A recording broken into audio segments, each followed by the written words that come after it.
Boy, everybody's quiet tonight. Not even a football game on tonight. Yeah.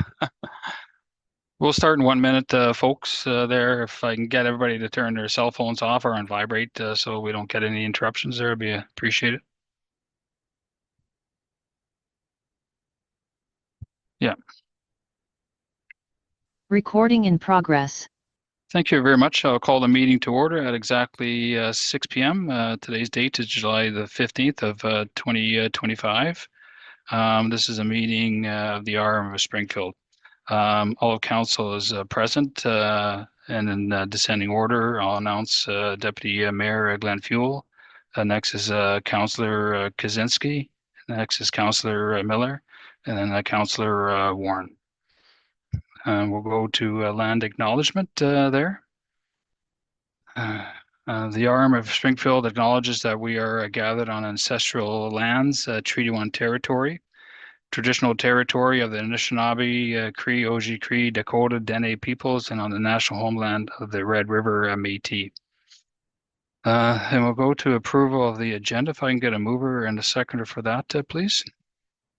Kuczynski and or Councillor Kuczynski and Warren. Any additions towards the agenda? Councillor Kuczynski. Thank you, Mayor. I would like to add point 10.7 to the agenda about the WMR. You send the email to us that we want to do some direction for WMR, and I would like to speak on behalf of WMR, like what's going to be happening, and we would like to get involved with the public to it. Okay. Is that the vision plan, the 3 questions there? Yes, that's correct. All right, 10.7. Anybody has any problems with that? Let me know. I don't see any. Then with 10.7 added to the approval of the agenda, can I get a mover? Or I'm sorry, we already got that. Sorry, just one addition. I'd like to discuss personnel matters in closed meeting. Sorry, I was going to bring it up, but I forgot there. So we got another closed meeting for employee personnel. Anybody have any problems with that? Can I get a show of hands, those in support of approval of the agenda? And that's so carried. Then we'll go to the adoption of the minutes, please. That's item 5.1, and we'll just do one at a time here. Can I get a mover and a seconder for 5.1? That's Warren and Kuczynski. Any questions with regards to minutes of June the 17th of 2025? I see none. Can I get a show of hands of those in support? That is unanimous and so carried. Then if we can go to the special meeting for June the 26th, going to mover and a seconder. Therrien and Miller. Any additions, any problems with that with council at all? I see none. Can I get a show of hands those in support? So carried. Then if we can go to item 6.1, please, that's elected officials reports, mover and a seconder. Councillors Miller and Fuel.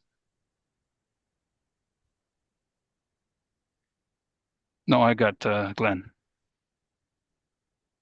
And Mark, you had your hand up, did you? Oh, I thought you had your, sorry. Okay, Warren and Fuel. No, I saw you with your marker up there. So you're lucky you're not at an auction. You just bought yourself a cow. Okay, so that would be Warren and Fuel. Sorry.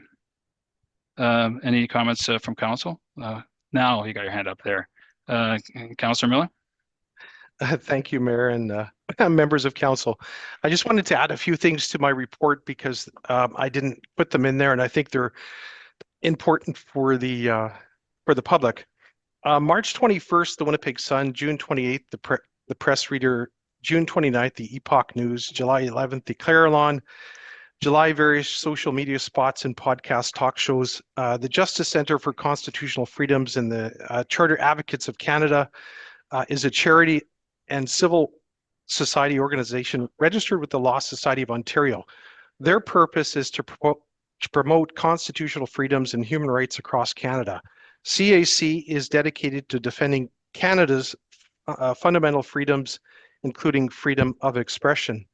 I would have to say that there is no authority under the current bylaw or the Municipal Act to prohibit members of the public from recording public meetings.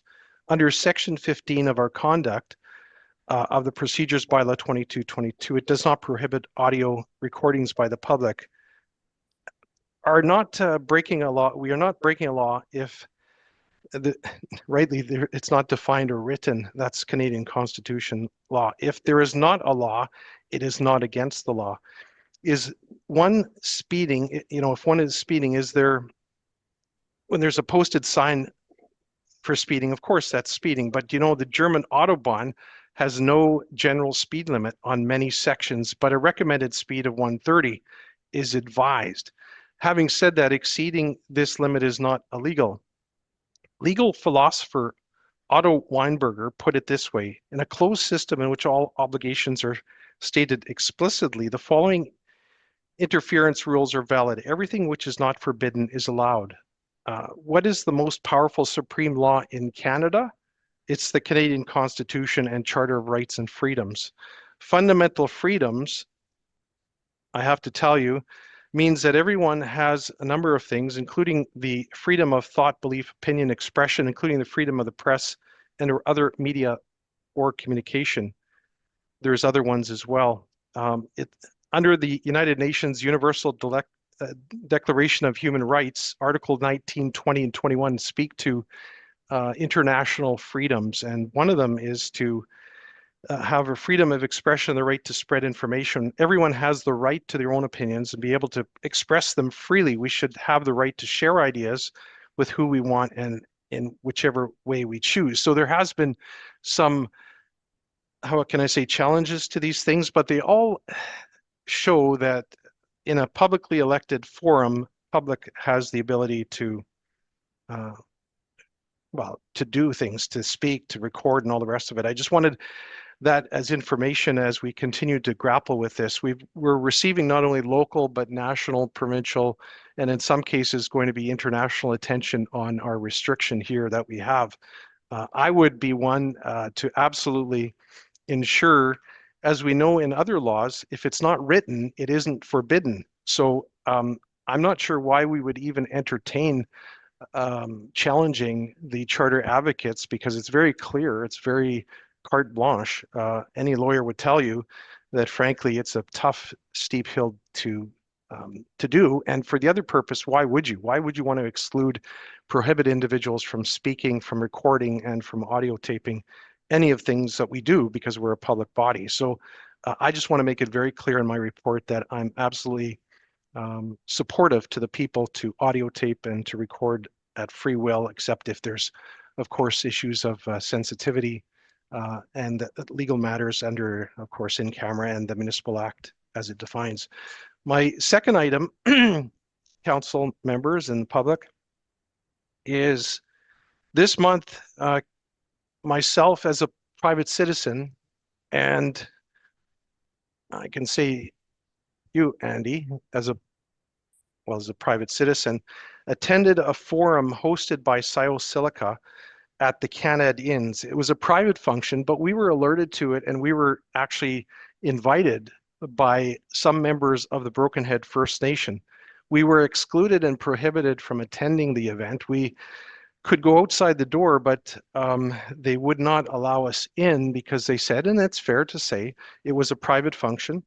But I just want to share that because it's disappointing when a corporation claims that they want to be transparent and they want to be open and they want to share information widely on such a great initiative, why they would exclude private citizens to hear about what the great news they have and the great exploration opportunities that they have, and maybe the great mining contribution they have to our province. But Andy and I, again, not as councillors, but as private citizens, were excluded from that function. So what we heard in the paper, as you know, is some of their details of their proposal, which included a $20 million annual payment when that operation is in full cycle. My concern here being not the money and not the opportunity, because I fully believe that we need to explore resources in our community, but we need to do it in an environmentally sound and sustainable way. If Sio Silica has the intent to come back to the RM of Springfield, I wish they would come to us now so we could learn about their proposal, because we know that we have significant resources of silica sand amongst the highest grade in the country. And so maybe a cooperative attitude and a cooperative type of a setting would be much better than this, how can I say, exclusionary, private, everything that they said they wouldn't be, they are. And I'm just trying to reach out and extend a hand and say, you know, we want to listen, we want to be open, we want to have dialogue. You don't have to see us as adversaries. You can see us as cooperative individuals, but we have some terms to this type of an initiative too. So I just wanted to say that Annie and myself, and again, I don't say counselor because we weren't in that forum as a counselor, but we do want to look out for the residents of our community as private citizens and as counselors. So please, Sio Silica, if you're hearing this or listening to it, or if you have any communication, please extend a hand to us to tell us what you're doing, because the only thing that's happening now is the media and innuendo and rumors are floating throughout our community, and they're not very positive. So I would encourage you in the best forum that I can to dialogue better and communicate stronger. Thank you. Anything else from council? Councillor Kuczynski? Thank you. I would like to add what Councillor Miller was stating, and I want to ask a question to the administration. Did municipality of Springfield was offer any money if the Sio want to come to our community? Was the municipality offered money? Yes. No. Okay. That's what I want to know. Thank you very much. Okay. I've just got final comments to address Councillor Miller's comments there. First of all, I'll start off with you attending this private function here, invited guests. I think it was inappropriate for both of us to attend. You say you're private citizens, but you're looked upon as councillors within the RM of Springfield. If it's invited guests and you knew beforehand, then you shouldn't have been attending there in any case there. I think this was an affront to Broken-Headed Ojibwe Nation there, where they've got people there, and I understand there was another councillor from another RM there. So this isn't conduct that's appropriate for councillors to attend. Even though you say that you're private citizens there, you still wear the banner of representing the RM of Springfield.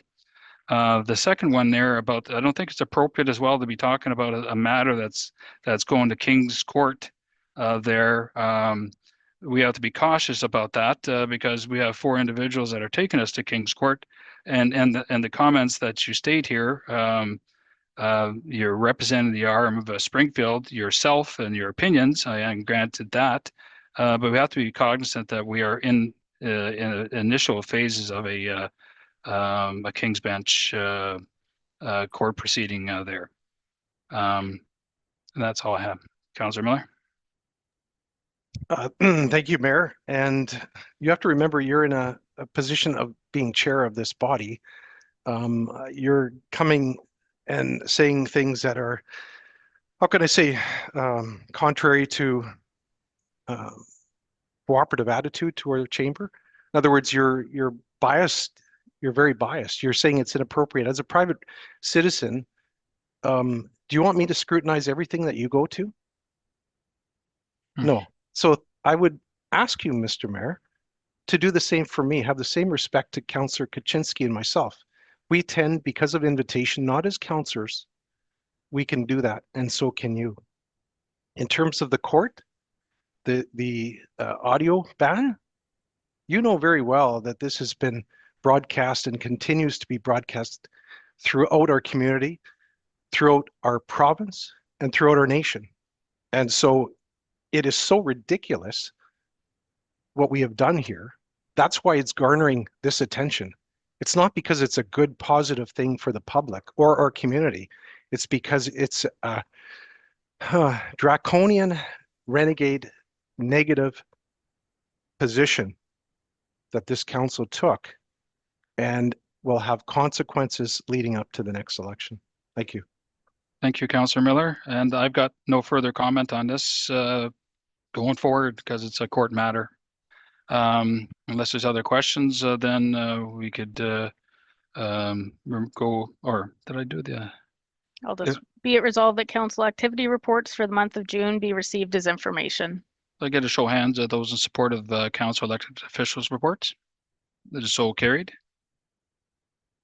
Then we'll go to departmental reports, 6.2 on the agenda. Can I get a mover and a seconder, please? Councillors Fuel and Therrien.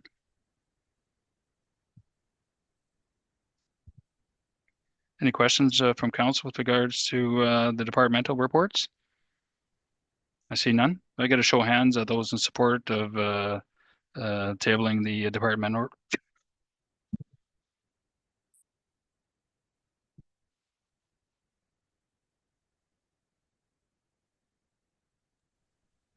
Departmental reports there, show of hands.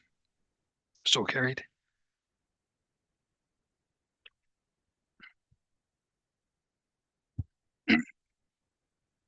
Then we'll go to delegations, 8 point, or item 7, I should say. Time have we got there? This is Lalonde. You're first, 10 minutes, ma'am.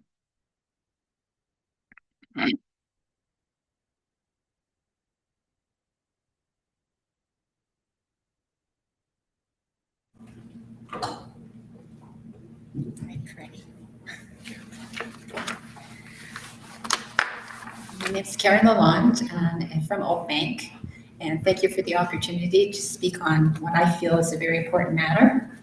So my presentation is mainly about Premier Kinew that has given 18 municipalities the opportunity to opt out of the Capital Region planning under Bill 4. Selkirk has already withdrawn, but Springfield has not even started a conversation with the electorate.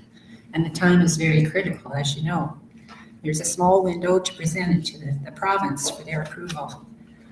A public meeting in a larger venue, this council to engage their electorate and use the feedback to make a timely decision. I don't believe that the majority of citizens want to pay for another layer of bureaucracy or give control away to how our municipality is going to be developed in the future. If this issue is not addressed quickly, Springfield's future councils and residents will be locked into this agreement for 10 years without knowing the cost and how our municipality will be changed by this bureaucracy. So I request council make this issue a priority and begin dialogue with the public immediate, since the time is of the essence. I would suggest that perhaps we send out a flyer with a ballot on the bottom for oppose or in favor of, so that every person in the area has the opportunity to make themselves heard. And also maybe you could put in the flyer pros and cons and let people make up their mind. There's so many people that don't even know about this. And it's just not right that they haven't been informed. So I just thank you and hope you'll take this into serious consideration and make it a priority. Thank you. Thank you, ma'am. Councillor Miller. Thank you, Mayor. And thank you, Ms. Lalonde, for your presentation. You know, I've had a number of requests from residents asking the status of the WMR and Springfield's position. And you're absolutely right. We have had no dialogue with our residents. And Councillor Kuczynski and I are somewhat encouraging this council to have strong dialogue. In other words, we don't want to rely on the WMR for their input on what their surveys and their polls and everything else. We need to talk to people in our community. You know, it amazes me because you have a pulse for our community. You are a member of the Council of Springfield, and so you continue to have a good pulse of our character and what our community might want to have going forward. So how would you suggest us going forward? First, I want to say Selkirk opted out very quickly, and they had some very good, just reasons for that. I'm frustrated because we paid $17,000. In fact, I asked our CEO over the years how much money we've paid to the WMR or its affiliates earlier, and it's well over $100,000, upwards of $200,000 for what we haven't yielded any benefits, no positive attributes. Exactly. Yes, we were at the table. We were at the table, but frankly, I don't think it had really any impact other than hearing the information. We've been at the table for almost 3 years and paid $17,000. How many times? What benefit has there been for Springfield to be in the WMR to date? I don't know. None that I know of. If you can't tell me, I'm not sure anyone on this table can tell me. I don't know really why we're there, other than to say, yeah, we're at the table and we have these discussions, and the city of Winnipeg has a veto over everyone, and on it goes. You know the negative attributes. I'm not a negative person, very positive. In fact, I wish this thing would work because capital region projects in other parts of the country have been successful, but this one seems to be not as not the same format, and not the same rationale. So how would you suggest our council moves forward to ensure we get the biggest bang for our buck in terms of input from residents? In other words, you had suggested, I know, flyers. I did hear that, but should we not have a multitude of community engagement forums, and certainly not in the summer, unless... I don't think we have a big enough venue to hold them. That's the problem. And should we have guest speakers?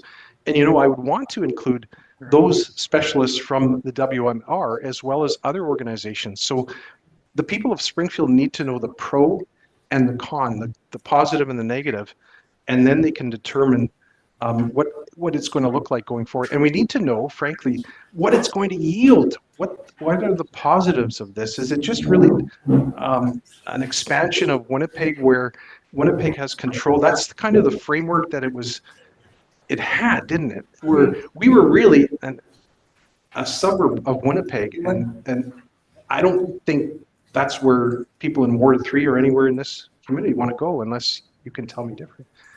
No, I think that's why we got out of it, because it was no benefit for us whatsoever. They were telling us where we could develop and how we could develop, and our zoning and so forth. So I don't know what year that was that we became our own, but it's been quite a few decades. And a final question, do you feel that our RM has provided the public in general enough information of the WMR over the last 3 years? Like what is... No, none whatsoever, no. Okay, thank you. That's... Thank you, Mr. Mayor. Thank you for your presentation, Mrs. Lalonde. I want to ask you one question. WMR, or Capital Region, exists since 1998. Do you have, from all this time, do we have any information what was happening, how gonna affect our municipality? No, none whatsoever. And you was on the council for 2 terms or 3 terms? 2 terms. And did you ever that organization existed? Do you ever knew about it, or? Well, it was never discussed by the administration at the time, or the Reeves at the time. It was just not a issue that came up at all. And I would like to remind council that when myself and Councillor Miller, we have forum in Dugald Community Center last year, I think. One of the issue was 2050. We have on our agenda, and people speak up about it, and a lot of people was against it. So whatever information they have, because somebody asked the committee of the WMR to release the information to the public, and then people have like 1 week to absorb, and then they was commenting on that report. So thank you very much. Welcome. Thank you. I'll just finish off with you. Sorry. I'll just finish off there that we have a meeting with WMR. Councillors Miller and Kuczynski should be aware of that on the 19th of August there. And we're going to be up to date that by itself. But you've been made aware of all the sessions that we've had. I've sent you countless documents with regards to this. So it's a process that we're working through. We don't even say 2050 anymore. 2050 is shelved. We're making a new plan. The new plan, I hope, is going to be better than the first. And I'm on the record now that I would have voted no for Plan 2050. But that said, I could not comment at that time because it was a public hearing that was still underway. So legally I couldn't talk about it there. But I did open up to people, and I had hundreds of emails and contacts on the phone. I lost count at 113, I believe. So the process is going through. It is not that we haven't had information. We have had lots of information. The public meetings are to be scheduled there, and I'm not sure when they will be. Summer is a rough time for. I'm getting a lot of feedback here, Christy. So summers is a tough time. If we were to have it during the summer, we'd be criticized for having it in the summer. So I suspect we'll wait until summer. I don't know this. I'm just assuming that. Then the public meetings have to include the 17 RMs plus the city of Winnipeg there. So this is a large project that is just one of many chapters that we're trying to work out with the WMR. And with that, that's all I have to say. So may I ask you a question? Councillor Miller, Will, you had your hand up? Oh, I think Ms. Lalonde had a question for you, but. Okay, go ahead. I just wonder if we're going to run out of time to opt out by the time we go through this process of these meetings that are, who knows when they're going to set them up. No, we should have time. So what's the date? We're not doing this for What's the deadline for the opt out? October of 2026. But we're not, our goal is to opt out. We have to be open-minded. We have to understand that the process, Well, yes. it's almost like In or out? if you don't know what you're going to say no to, then it's really not an informed decision. We have to hear the evidence. Councillor I Miller. understand. Thank you, Mr. Baird. You can also flip it and you can say, we can't say yes to something we don't know anything about as well, right? So you're saying don't opt out of what you don't know. Why would we opt into something we don't know as well? But that's not my question. My question had to do... That really doesn't make sense, Mark. Well, how think of logic. I don't know if you took logic, but anyway, that's another story. You had indicated to Ms. Lalonde that council is having a meeting with I believe Jennifer Freeman, who is the head of WMR, on August 19th. Just remember this, that's behind closed doors again. The public is not invited, not encouraged, and will not know what goes on in that discussion. So this is what I'm saying. I'm very frustrated as a member of council that the public is again relegated to the sidelines and not being informed. And so I really embrace what you're saying is the public should be having dialogue with the WMR and with their council, because you're going to face a new document, a new piece, what we would call as new lipstick on a document that's reworded. Nothing probably more than that. And that's why Selkirk took the initiative already to say, no, thank you. We know what's happening here. So again, please continue to gauge the public, because I can assure you, Councillor Kuczynski and I want to have every opportunity, even if that means holding public awareness sessions independently, we want to do that because we make decisions based on what the public provides feedback to us. So thank you. Thank you, Mrs. Lalonde. Thank you. Thank you, ma'am. Then we will go to Mrs. Nylen. Is she here?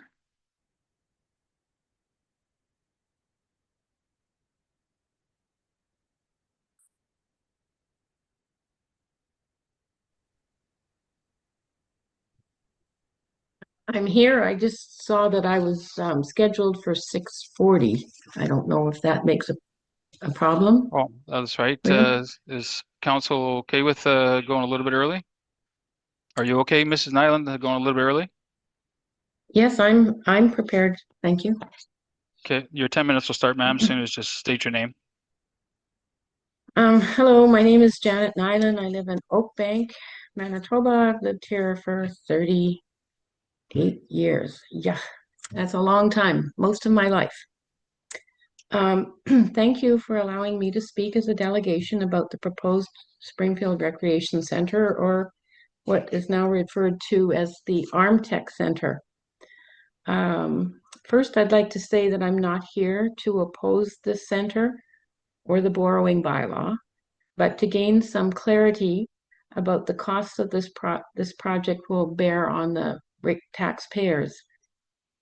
I'm going to round up the figures and not talk about dollars, like, so it'll be millions, and I know they're slightly over or under those amounts, but just to speed things up and save time. So in 2019, when the facility was first considered, I believe the costs were about $20 million, and it included the indoor soccer pitch. In November of 2024, we learned that that same $20 million would only get us the hall portion and not the indoor soccer pitch, because costs have increased so much. The soccer pitch is now considered phase 2, and November 2024 was estimated to be around an additional $10 million. And I understand that due to delays in the economy, etc., that the project's costs have increased, but like to my eyes, it looks like it's 50% of an increase in 5 years. I understand also that the province has offered $4.7 million as a grant, and that borrowing is for just under $12 million, and that $4 million will be taken from reserves to fund the project. And although it's been advertised and announced that fundraising locally will be happening, it's estimated to raise an additional $4 million, which I don't know if if that's to furnish the project or what, but that's over and above what we're talking about tonight. Having said all that, my concern is about the actual costs of the project, and that taxpayers should know those amounts. Perhaps council's satisfied that they know the answers to the questions I'm about to ask, but this information is not public, but it should be made public. I've read all the information on the municipality's website, including the Q&A, but it does not answer my questions. I did note that of the 5 scenarios that were presented about revenue and expense operational costs, most of them included revenues from the indoor soccer pitch, which is not part of the phase 1 of this project.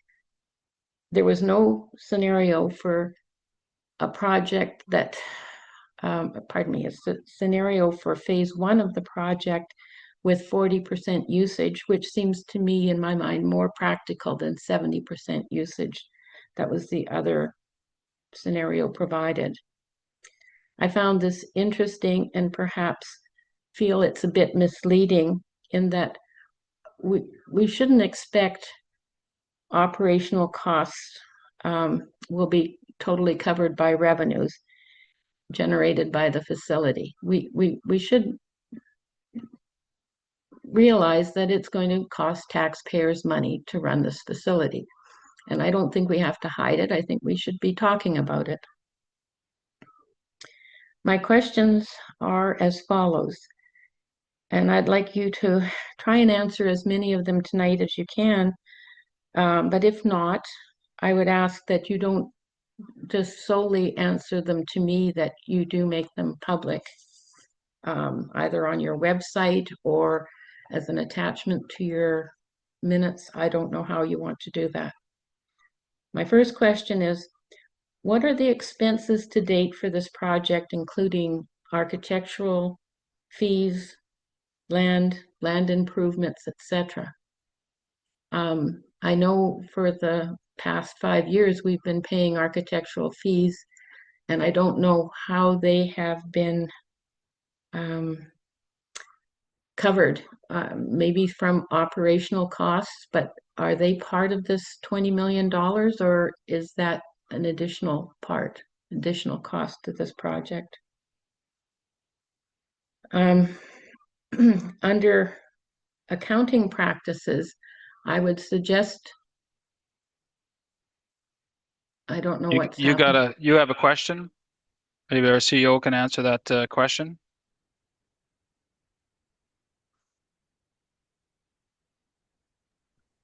I am not prepared to answer that question. I think that our finance manager is online and might be logged into our financial software. So I'm going to just ask Amram, can you answer that question? What expenses to date have been spent? Yes, please. Colin, can you hear me? Yes.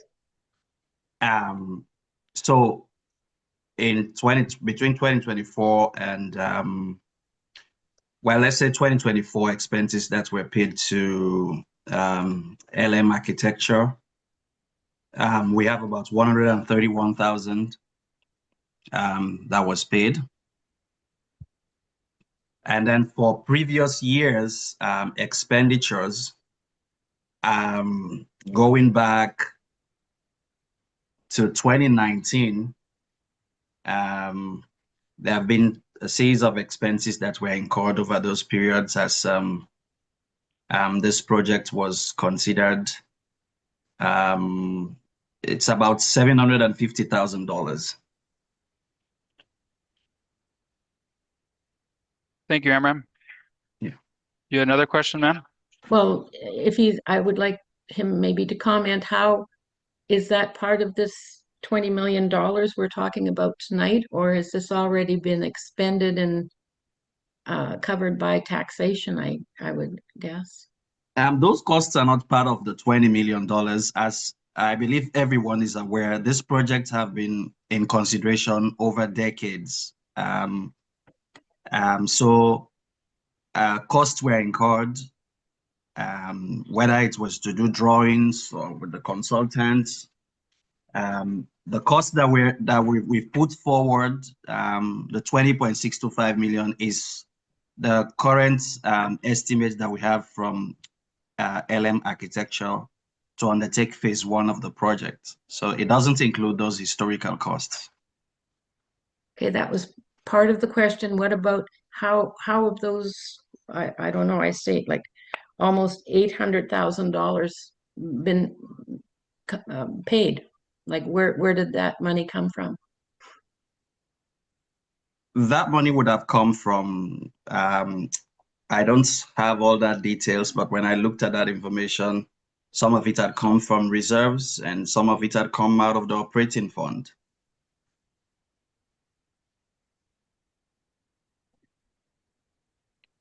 So when this project is completed, will all of those costs be assigned to it? We will have to make a judgment on that, because there are times when you can expend, I mean, those costs, some of them have been expensed. We'll have to figure out the costs that have been expensed as part of the operating statement. And I will have to look into the years back and see. We'll have to look at our assets under construction, which I don't think this assets fit that criteria. Those bills, I don't think they were charged.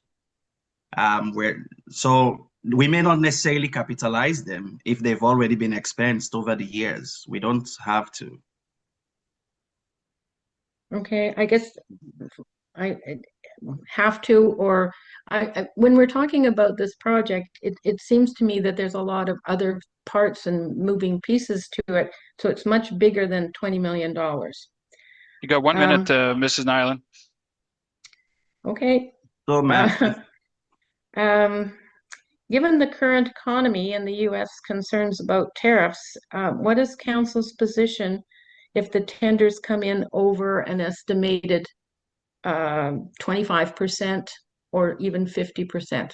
What will you do if tenders are over what you have proposed by this budget, this bylaw? Guess I'll answer what I understand. Like our Dugald place there, we had a set a budget there. And in this case here, we got almost 12 million. So once we get the tenders out there, then we'll understand what the costs are. We'll trim some of the excess off that to make it meet our borrowing bylaw. And if I, Mayor Go ahead, Pat, can I Amram. add a bit to that? And also, Sure. as part of this cost estimate, there is a bit of a contingency that is factored into the project's cost. So there is a little bit of a cushion that we have there, expecting that it will be able to absorb any cost increase that may occur. But again, this is current cost estimates that we have, and we're confident that cost will fall within the budgets for phase one. Not only that, management has some amount of flexibility, which we've demonstrated. There have been changes that have been made to the original design of the facility to ensure that cost is within budget. And then lastly, I want to talk about the prior costs that have been incurred. We consider those as sunk costs. They are past. We don't necessarily have to capture them into the future cost of the project, which is what we're looking at right now. If they've been absorbed in previous years, then that's it. We will not capitalize those costs. I'm going to Thank you, Amram. I'm going to ask for council to allow me a few more minutes because the answers to my questions seemed lengthy and took up much of my time. Well, you knew you had 10 minutes, ma'am. I think we I go didn't through this. expect Amram to I take think- 4 of those minutes, sir. Well, if you ask a complex question, you're going to have a complex answer. So the 10 minutes, you don't leave it 9 minutes into it and then have a whole bunch of questions. I'd be up for allowing another 2 minutes. 2 minutes. Is council good for that? I believe we're all in agreement. So 2 minutes, ma'am, with your answer as well. Deputy Mayor? Maybe to help the situation out, Mrs. Nylen, you can ask all the questions and we leave the answers till last, and at least we have all the questions, and then somebody can get back to you with the answers, because that will help prevent some time. Is that okay with you?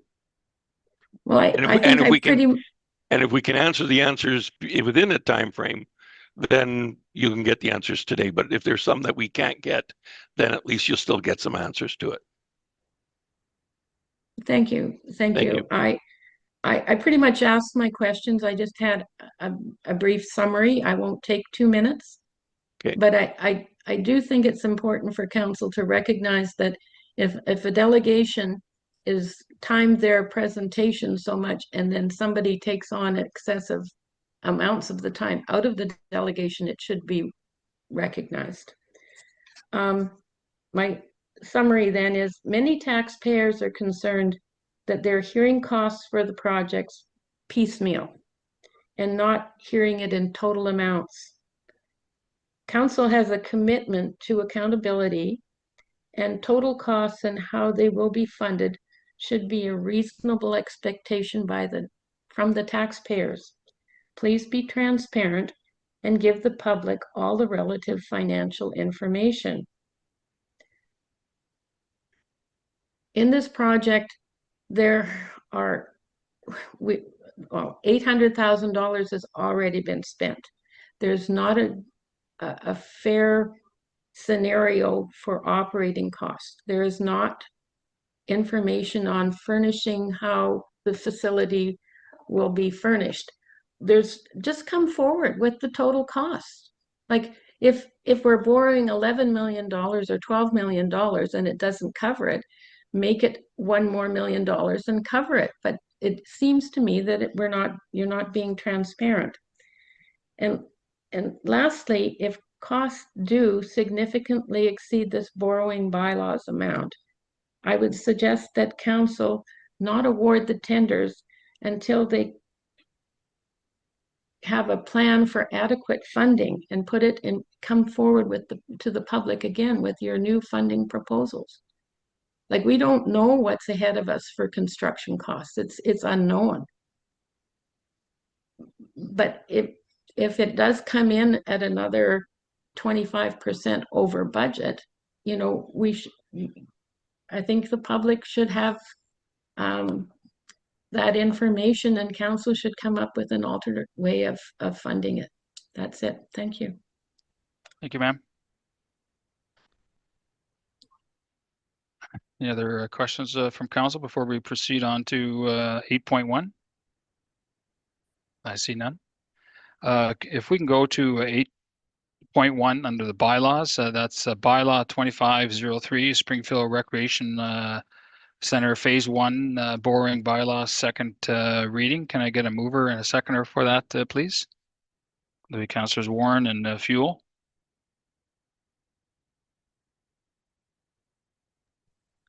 Anybody like to lead us off at all? Andy, did you have your hand up?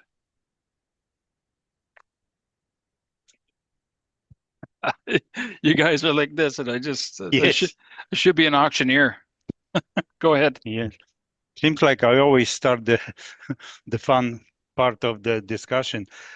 I would like to see, I read this report from the municipal board approving this borrowing bylaw. And one thing what I noticed there, that statement, I don't know, was presented by municipality to municipal board that borrowing gonna cost the average resident on $200,000 home $45. How many houses we have in this community? $200,000. Average house in this community, it's $550,000. Why are we presenting to municipal board $200,000? So we want to minimize the effect of taxation on the residents?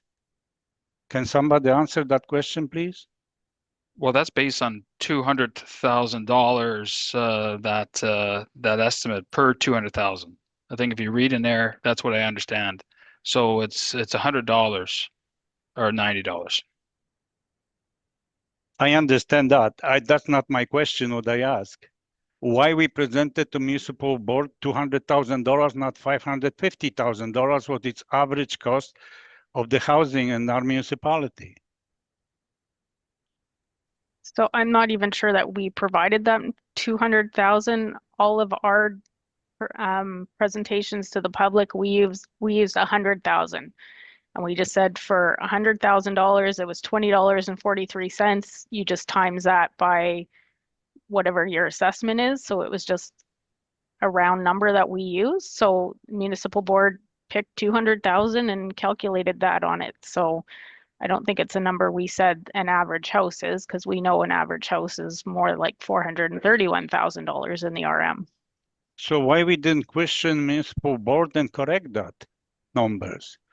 We should send it to him. Listen, our housing here in our municipality, it's not $200,000. Well, the number is not wrong. They just used 200,000. So you calculate that. If your house is 400,000, you double that amount. I understand, but if the public see the document, he said $200,000. Where I can buy house for $200,000 in this municipality? It doesn't make any sense. So we should correct the municipal board and say, well, you're using incorrect numbers. We have to be truthful with our residents, because they're going to be hit with the big tax, because if it's $200,000, going to pay $100. So if somebody have $800,000 home, going to pay $400 per year in taxation. So we have to operate with the truthful numbers to the residents, that they understand, you know, where they stand and how much it's going to cost them for this rec center.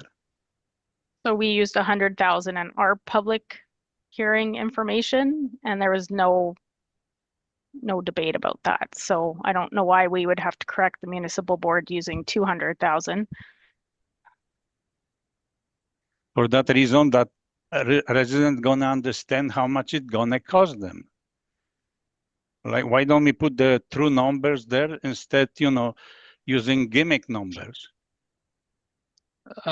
I wouldn't use the word gimmick. It's not a gimmick number. People just have to do the math. It's not hard. If my house is worth $400,000, then I'm going to be dividing that or multiplying it by 2. We just used a threshold, a number of 200,000. There's very few houses in the RM of Springfield that are $200,000, but nonetheless, it's the number of 200,000. If your house is worth 600,000, then you're going to times it by 3. That's just I don't know how much. It's not too complicated. If some people were not quite sure about it, then that's their chance to discuss it with the municipal board at that time there. So I don't think why don't we put the proper numbers so people don't have to calculate? They already know how much they're gonna pay. It's so simple, like, we give the proper numbers and people don't have to do gimmicks and calculate and, do other things. But that's your answer, so I appreciate that. Secondly, I want to ask, I read that our operation budget for this rec center, and there it's not stated how much the furnishing gonna cost for this rec center. How come and say that we're gonna use money from the operation to buy the furniture? So you mean we open this rec center unfurnished, and then we want to get revenue from people who come to the empty space, and once we receive the money from them, then we're going to buy the furnishing for this facility? That doesn't make any sense either. I'll ask our CEO to just correct me, and if I leave anything out here, it doesn't include that, but we are fundraising. We have an exceptional fundraising committee here that we're looking at a projection of $4 million there. I think once if the bylaw is adopted tonight, then I'm sure that it's going to be very quickly, and then we could use that money towards some of the furniture or towards what other things there. So we're not asking people to bring their own chairs to the rec center. Of course, we're going to have the furniture there, but we're going to be able to pay for it as well. That's a good question, but I think there's avenues that we can use for furnishing the rec center. And I know part of the contractor or tendering, it does include most of the recreational items that are in place. I think the basketball nets, whatever you call that, the stands where the people can watch sporting events and so on, like that. Some of the interior structure there. As for the other costs there, that'll follow with the money that we're receiving. I'll ask our CEO if that makes that's correct. Yeah, so I'm aware that like scoreboards, signage, lobby furniture, basketball nets, backboards, sports lines, that's all included in the 20 million price. Tables and chairs, office furniture, and sports equipment, like the actual basketballs, volleyballs, that's not. We feel we can get better tender prices going separately for that, and that's part of operational for the building. So you mentioned, Mr. Mayor, that the grassroots is going to collect the money. How much money we have so far? Because on the first reading of our borrowing bylaw, when the grassroots presentation, they said once we pass the first reading, then money going to be flowing to our community. So how much money did they generate from first reading till now? I don't know that answer, but the projection for this recreational facility includes the $4 million from the fundraising there, and they got an exceptional team for that. When once the boring bylaw is through, I would say that's when most people are going to be able to say, okay, I'm committed to this. Before it was just a pie in the sky item. This has been going on for 32 years. And the 32 years, there's been several, artist renditions and so on like that. We are at the line now for completion, and I'm hoping once we get our the bylaws passed there, then people will say, okay, well, this is more than just another artist rendition. This is a project that's ready to go. So when we gonna ask the grassroots how much money they generated so far? So from I donation? recall that it's either 1.1 or 1.2 that we either have a portion in the bank or promised to us. A lot of the money won't be received until this borrowing bylaw is approved and the project goes ahead.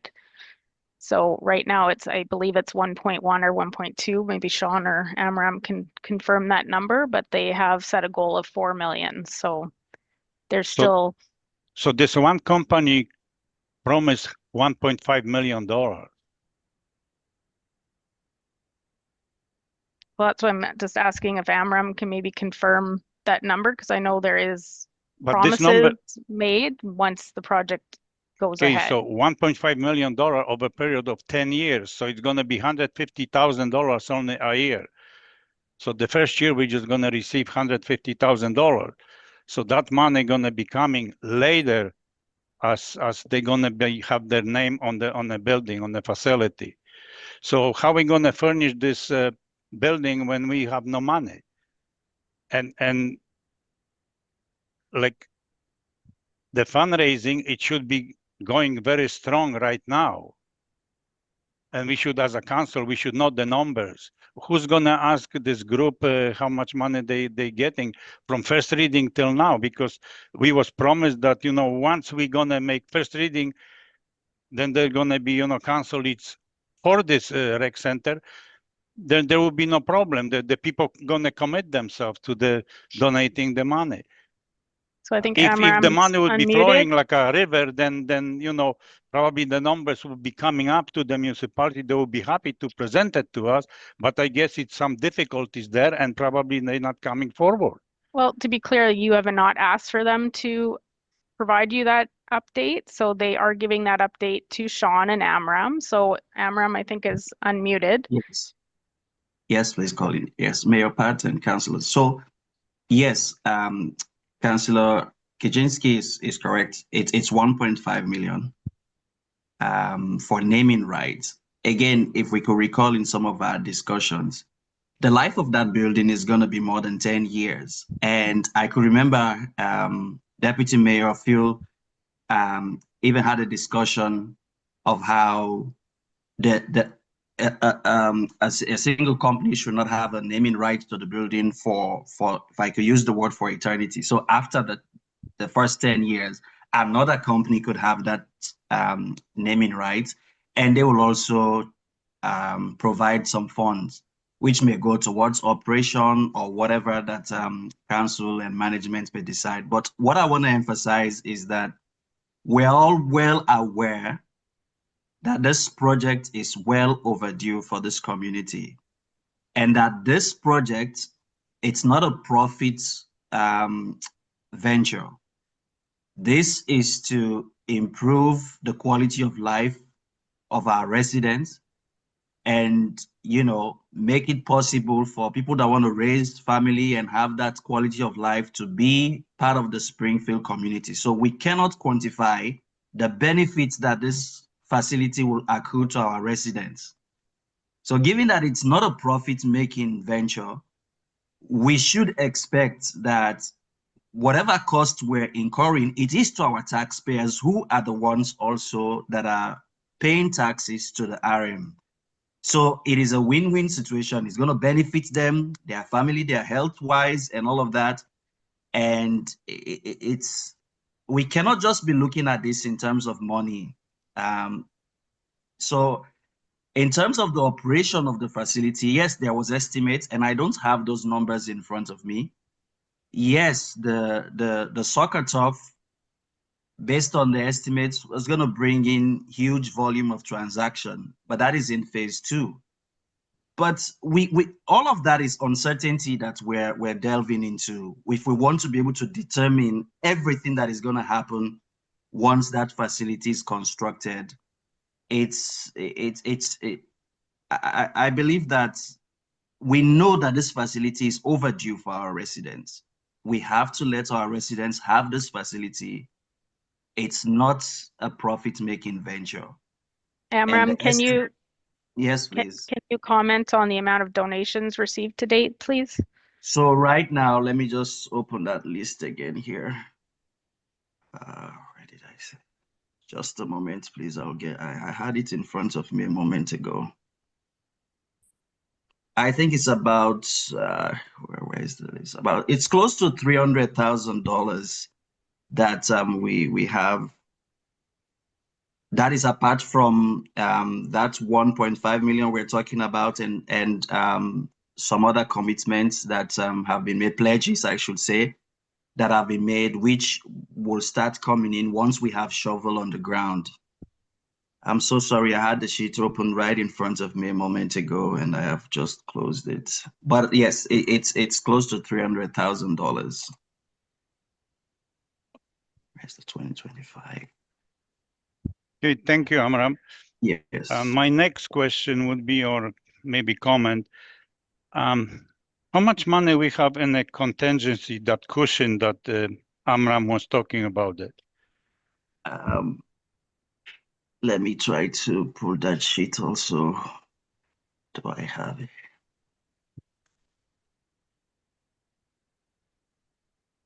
Where's that?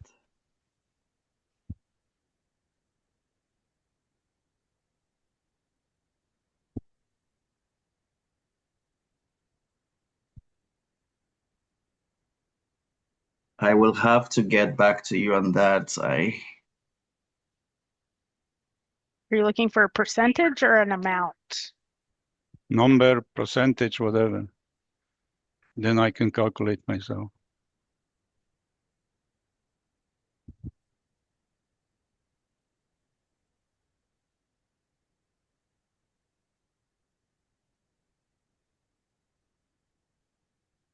I will have to go through my emails with, I'm not sure if Sean is available to. Yeah, Amram, I'm here. Can you hear me? Yes, Sean. So, Councillor, I think it's about 3%, but yeah, we'll have to confirm that amount. Yeah, what I'm looking is 3% construction contingency. So yes, yes. Yeah, but I just have a percentage, not a dollar figure.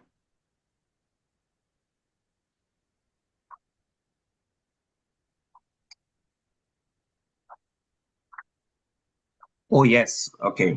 And yes, that is 3% of the base, the project's build, the $18 million, 1 to 3%. Okay, because we have to take in consideration that if the whole project is $20.5 million, say half of it gonna be labor, so we have materials about $10 million, and maybe half of that gonna come from the States, and it's 35% tariffs on it. So that's gonna be like $1.5 million. So we have to have minimum $1.5 million that, we can complete this project. We have to have that put that in consideration. And that was my last comment. And I'm not against the building this rec center. I want to state to everybody, just we have to operate with the caution and advise the residents what's really happening. So my mind is clean. I'm not against this project. We need this recreation center in our community. So I want to make it clear. Thank you. Thank you, Councillor Kuczynski. No. Going. Councillor Miller. Thank you, Mayor and Council and members of the public. First, I want to say that I'm very excited about this project. 25 years ago, I was even more excited because I had young kids. In fact, I'm a strong believer in proactive health and activity for youth and for seniors and for everyone on the demographic. But I have some questions that I think are imperative. 25 years ago when my kids were growing up, we used and we were participants at Cooks Creek and Hazel Ridge and even in Oakbank. And further to that, we drove them to the city, to the Rady Center and to a lot of other locations throughout our province, really, because Steinbach and so forth, because we thought of the importance of that. And we didn't have that here locally. And so I know the importance of having a local community rec center. I want to thank Sean and our rec director and the people who have been involved in this project, the steering committee or the fundraising committee, because I know they put in a lot of effort and had a lot of roadblocks and had a lot of signals that were perhaps negative and complications and of costs that are out of their control and a whole host of other things. So I did a fair bit of extensive research on rec centers across Canada. I did a little bit in the United States as well, and that's where some of my questions come in. So a study from that is actually quite recent from Prairie Grove as well as Stony Creek shows that most people who use a rec center are going to be within 10 kilometers of that rec center. So that bumps out parts of Springfield because we are so big. In other words, people in perhaps the fringes of our community won't see the viability, or they might go to Steinbach, they might go to Selkirk, they might go to Beausejour and so forth, but that's another issue. So this center is really essentially for obviously Oakbank and Dugald, and that's okay. I mean, there's a good deal of population here and they're a young crowd and it continues to grow as we know it will. So I think, as I say, I've always been a supporter of rec centers, and I wish it was 25 years ago, and I still will continue to support the initiatives going forward. But what I wanted to say is that we have to dive deep. What Councillor Kuczynski said resonates with me because, we haven't received any ISIP funding. So that's a federal government program initiative that has funded projects right across this country and the province. And for instance, Meadow Lake, Saskatchewan, a small town most of you have probably never been to, received $17 million of federal funding for a rec center. $17 million. You know what we received? Look on the floor, nothing. So the question comes into play, why is that, right? Why did we not receive a nickel of federal funding? Is it because the application wasn't good? I think it was. I think Sean, the rec director, had an extensive and thorough proposal. Were there other initiatives? As you know, the federal government only has a certain amount of money, and not all members of parliament get the same shake in Ottawa as some of them. We've had a member of parliament here that was supposed to advocate for us and is supposed to advocate. That's what their role is. Now we have 2 or 3 members of parliament, which may be better going forward. So my feeling is that in the second phase of the rec center, perhaps some sort of ISIP funding could come into play. And I'm very hopeful for that because, as you know, we've scaled back the initiative significantly. And I'm only concerned that the scaled back initiative, which doesn't include a full-size soccer pitch and a whole bunch of other things, meets the needs of our community. In a poll I did on social media recently, shows a great diversity of interests and concerns with this rec center. Primarily, of course, you're always going to have those who won't use a rec center. It doesn't matter if it's in their backyard. So I have to respect their opinion, but I can't add much to that because they just are opposed to it, right? And so you're not going to entice them. You're not going to encourage them. They're just not going to buy in. Even if the initiative was free, if ISIP paid the full bill, they're still not going to want a rec center. So that's fair. There's people who are going to jump on board and say, yes, a rec center is needed absolutely at any cost. And what I try to gear to is the middle of the road, the liberal approach, as one might say, in the political spectrum. And so those are the people who potentially could use it, would use it if it had what they wanted. And the feedback I've received on social media in the last 24, 48 hours is that people want a pool. Well, thank goodness that Springfield Seniors Heritage Habit is moving forward with a pool in Dugald. And so that will serve some of the population for for a pool. Now, it's not Olympic sized pool or anything of that standard, but I'm very excited that we're going to have a pool and we're going to move forward with that. So it comes down to a whole bunch of things. You know, my hope is that ISIP funding will come in the second stream, and that we put pressure on Member of Parliament Danko and Falk and Reynolds. We just had a private meeting. Council had a meeting with Colin Reynolds, the Member of Parliament for Transcona Springfield, or whatever riding this incorporates. But we want to, and we did share to him that this rec center was a priority, and that we do need federal funding to really make this go. In fact, if we had that federal funding, I could probably say to you that we would have gone full stream on this initiative, because again, with Meadow Lake receiving $17 million, a smaller community than all of us, there's disparities in that. And it's, you know, am I one to dare to say that some of this is a political ball? In other words, is it the loudest cry in the number of members of parliament, or the influence of members of parliament to have a kitty or open door for this? I'm not entirely sure. But there's also a public policy attribute to this, right?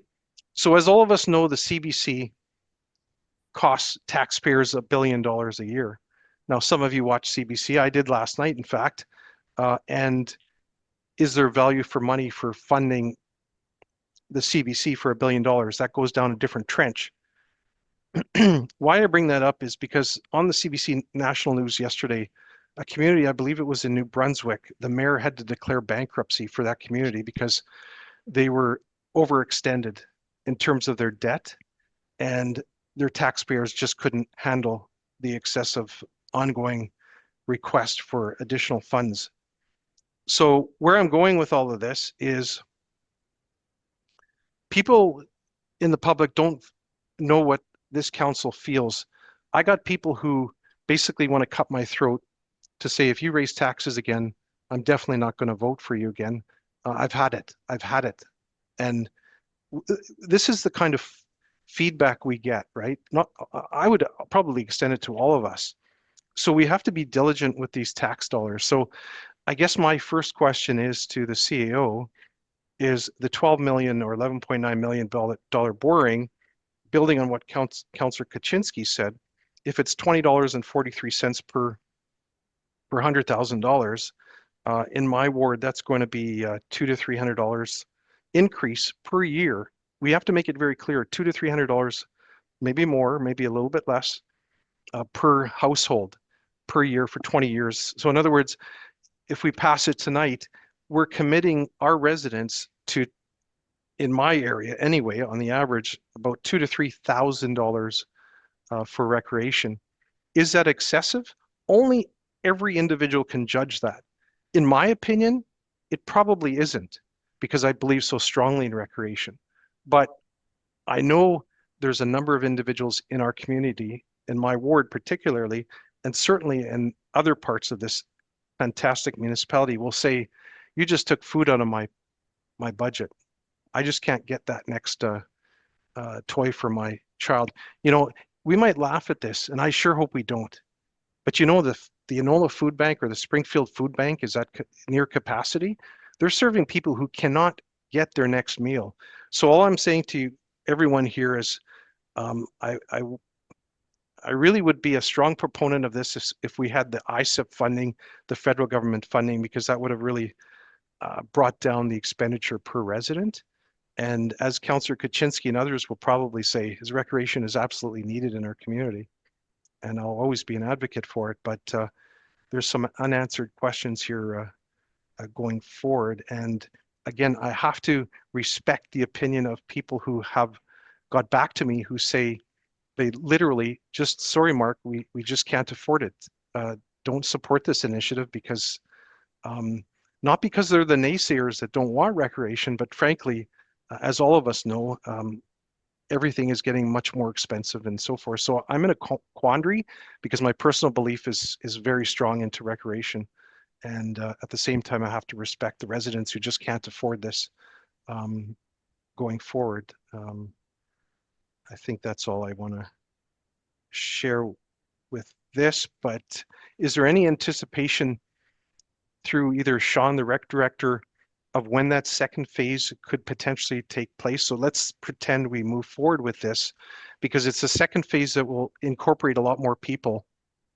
It will have a lot more buy-in, but we need the ISIP funding. So is there a timeline or horizon that you could see an application going in to move forward with the second phase of this initiative? Thank you. Sorry, Councillor, are you talking about a second phase of the ISIP funding? I'm sorry, no, the second phase of the complex, the rec center itself, ISIP I know is being rejigged and reworked, but the rec center itself. So as you know, we've been debating and discussing if we should go for a full build of $30 million or scale it down to the $20 million. But I really want that ISIP funding to be part of this initiative. So I'm saying, are you holding off until ISIP is announced in a different format? Like I say, you know, we want to make sure that we have access to those funds and that our MPs or 3 MPs go to bat for us. Oh, no, 100%. I mean, we wrote that ISIP application 6 years ago. I think the funding that we could have received was $12 million.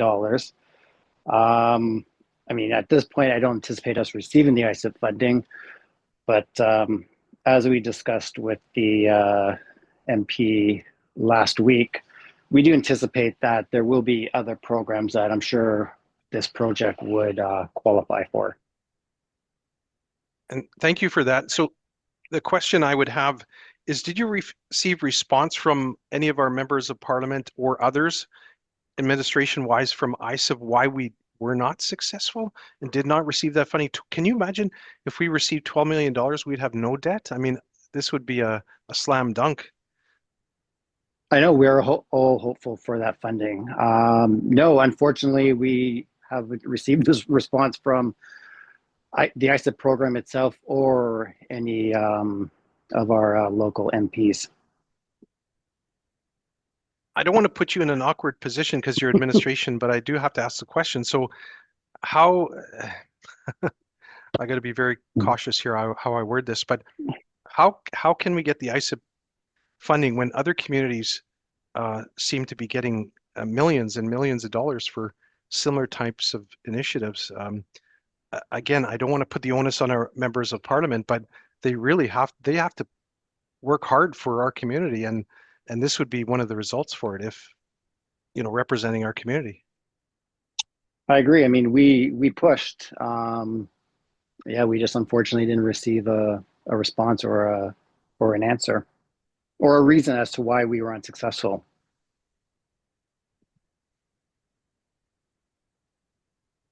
Deputy Mayor? Yeah, I just like to speak to this a little bit because my understanding is we have the opportunity still to go for funding. It's not dead yet. Within the first phase, we don't have to wait for the second phase. I think what's part of it is that, again, the federal government has just gotten back again into Parliament, and we're waiting for this fall for a budget, and then hopefully there'll be some announcements for some new projects, and hopefully we can qualify under those new announcements and apply that application again.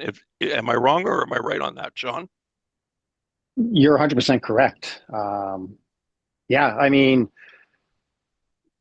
yeah, you're 100% correct. I mean, there's going to be new programs, almost certain, right? New government, there'll be new programs, and this project will be considered shovel ready. So we'll be in a really good position to apply for additional funding. So I'm hopeful that we're going to be I'm hopeful that we're going to still be in it in the first phase, not waiting for the second phase under that understanding. Having said that, I'm just going to do a little piece here and then I'll let you take over again, Councillor Miller. I will state that 32 years ago was the time to plant the rec center. Today is the time to plant the rec center. I'm not saying to give it an open book and make costs go out of this world. I'm saying it has to be done in a reasonable manner. It has to be affordable. Yes, it doesn't have to be as profitable or hopefully breaking even. Again, I've been a business person all my life, so I believe in breaking even. You don't want to lose money, but at the same time, it's part of age and place. And I believe this community deserves that. We deserve to be able to go to a place and feel good about ourselves, getting ourselves a good workout, whatever that may be, being part of the community and be able to be out there with the community. So I support this, and now I'll hand it back to Councillor Miller. Thank you. Are you finished, Mark? Go ahead. Thank you, Councillor Fuel and Mayor.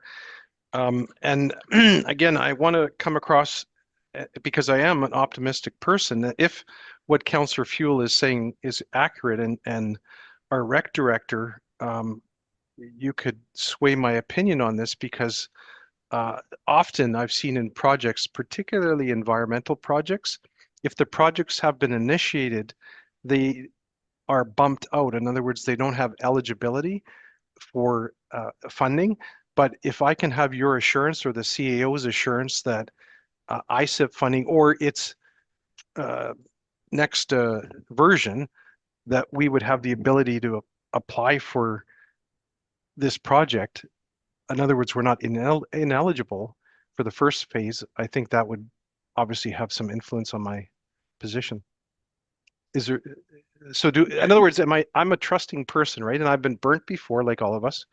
So if I ask you the question, I'm trusting Councillor Fuel, and Sean, I want it from perhaps someone who's senior in the administration, as senior as you. I don't think Sean and I are prepared to speak for the federal government that we can assure that the ISIP's gonna still be available. What we're saying is we continue to talk to our MPs, our MLAs, anyone that will listen. We're still looking for funding that fits the project, and we're still fundraising. Nothing stops because this borrowing bylaw gets passed. We continue down the same path, talking to our, like you said, we've talked to our MPs. We've told them about the project and the priorities. They've all been very supportive of it, and I believe that they'll be working with us to find that grant that works for us. Thank you. Councillor Warren, then you, Councillor Kuczynski. And I think when it comes to like the funding aspect and the fundraising, summer is not the best time for fundraising. When people get back to school, back to work, people aren't on holidays anymore, then the fundraising will kick up again. I mean, we've attended a few of the fundraising things already, and they were awesome. So I can't wait for more. Councillor Kuczynski, and then I'll finish it off. Yes, thank you, Mr. Mayor. I just wanted, one more thing came to my mind. If we structure our borrowing through the bank, we're gonna take mortgage. Can we put like a contingency that if we receive the money, then we can pay it off and we're not gonna be penalized? So it's issued as a debenture. So we will approve this bylaw, hopefully. We tender for the project. We build the building, and then after all the costs are calculated, then we do amending borrowing bylaw, and we reduce the cost for what it actually costs, plus any additional fundraising, any grants we receive, that will reduce the borrowing amount. And that's written into the bylaw that we can reduce the amount we need to borrow by any additional funds we receive. Okay, thank you. Okay, I'll summarize this, and then we can go to a vote here.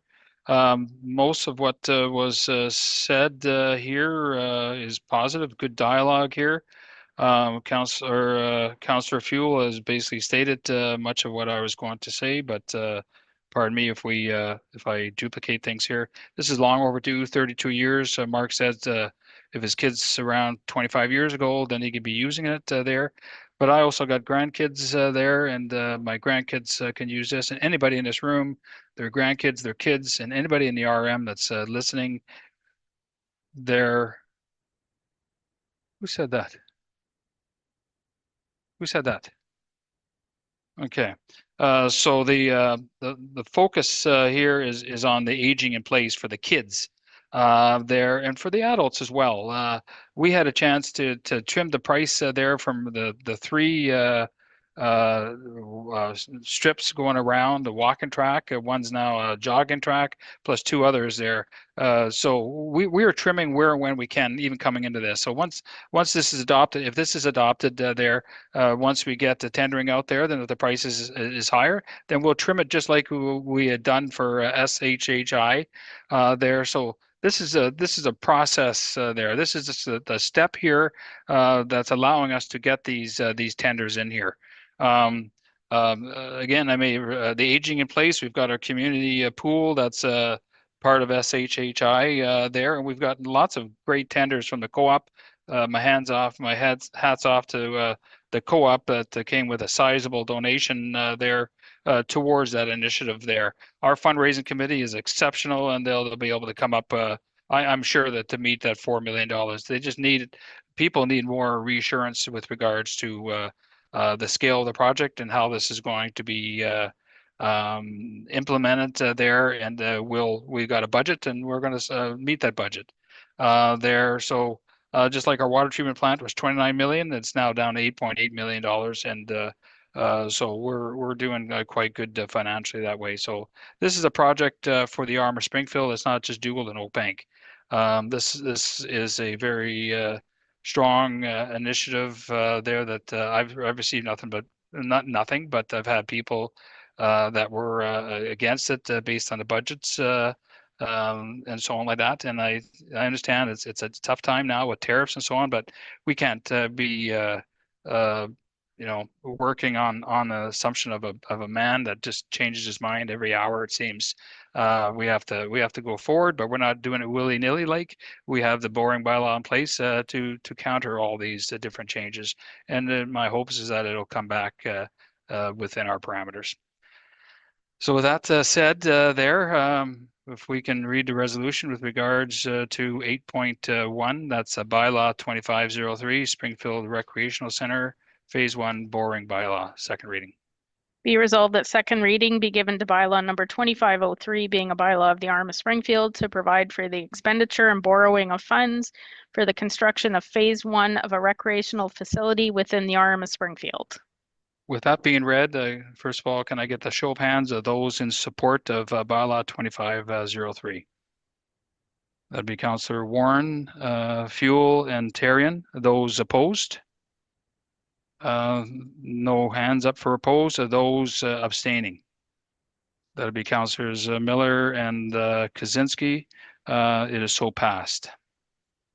Then if we can go to bylaw 8.11, there, can I get a mover and a seconder for that, please? Councillor Miller and Warren. Any comments on this before we vote? Councillor Miller. Thank you, Mayor. And so the reason for abstaining is ultimately because I don't have all the adequate and thorough information.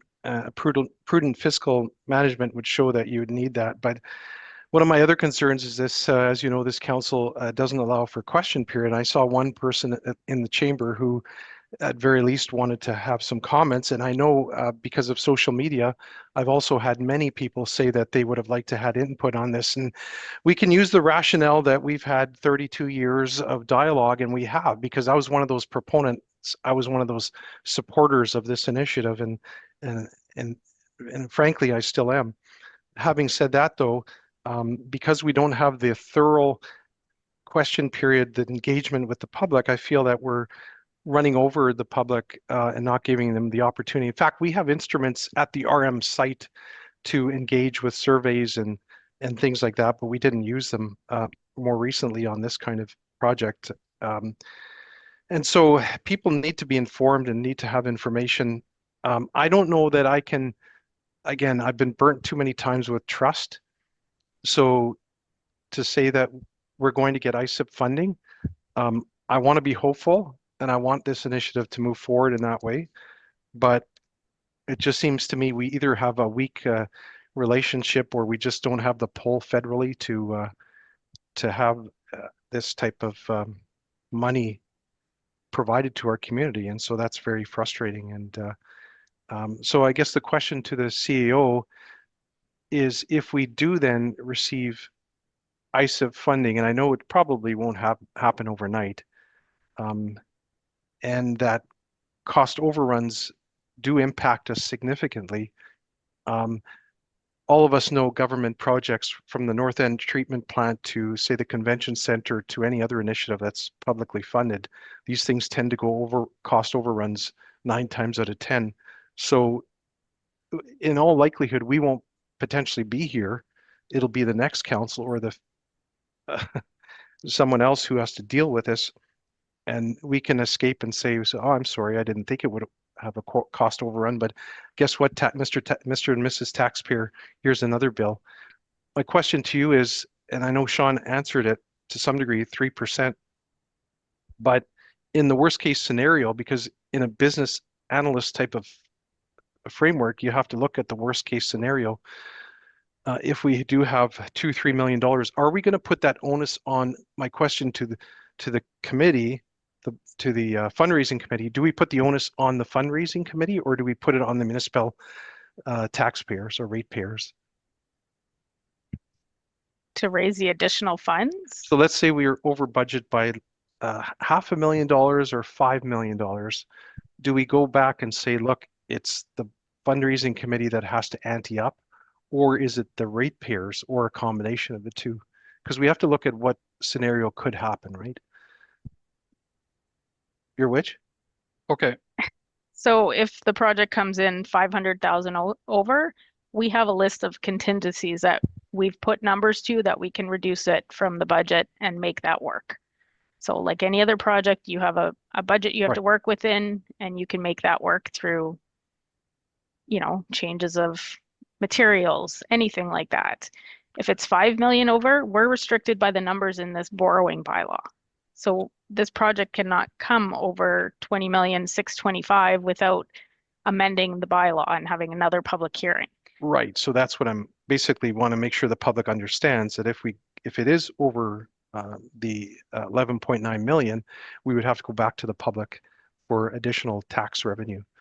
That's basically what I'm trying to extract. So just be aware of it. I'm not saying none of us want that to happen, of course, but we need that ISIP funding. So members of parliament, the community, need to really reach out and encourage them. They're not the party in power, but at the same time, they're our members of parliament, and they should be advocating for us strongly. And they have to deliver.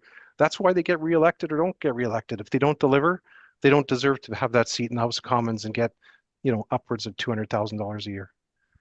Thank you. Thank you. Any other questions or comments? I see none. And if we can do the reading for 8.11 bylaw 2503 Springfield Recreational Center, third reading. Be it resolved that third and final reading be given to bylaw number 2503, being a bylaw of the RM of Springfield, to provide for the expenditure and borrowing of funds for the construction of phase 1 of a recreational facility within the RM of Springfield. That being read, I'll ask for the hands of those in support. So Councillors Warren, Fuel, Therrien. Those opposed? No hands. Those in abstention or abstaining? Councillors Miller and Kuczynski is so passed. We'll go to 8.2. That's the abandoned bylaw 2511, abandoned and derelict vehicle bylaw, first reading. Can I get a mover and a seconder for that, please? Fuel and Warren.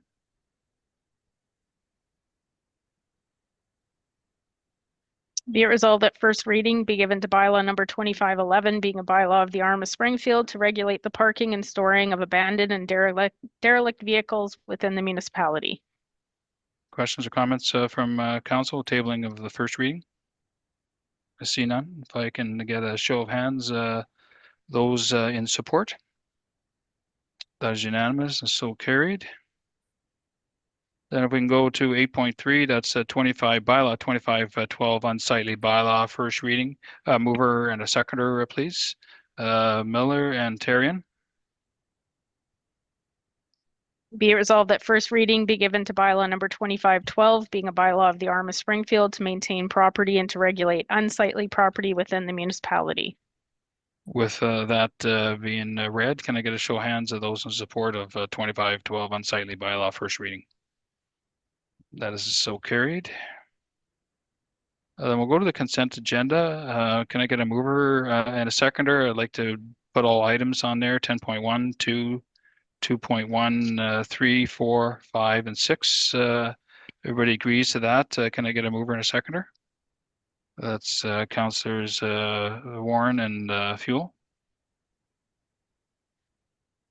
Whereas a consent agenda has been submitted consisting of 7 items, be it resolved that the said consent agenda be received as information. Questions or concerns from council before we vote? I see none. Can I get a show of hands of those in support of the consent agenda 10.1 to 10.6? That is so carried. Then we can go to new business, please. It's item 11.1.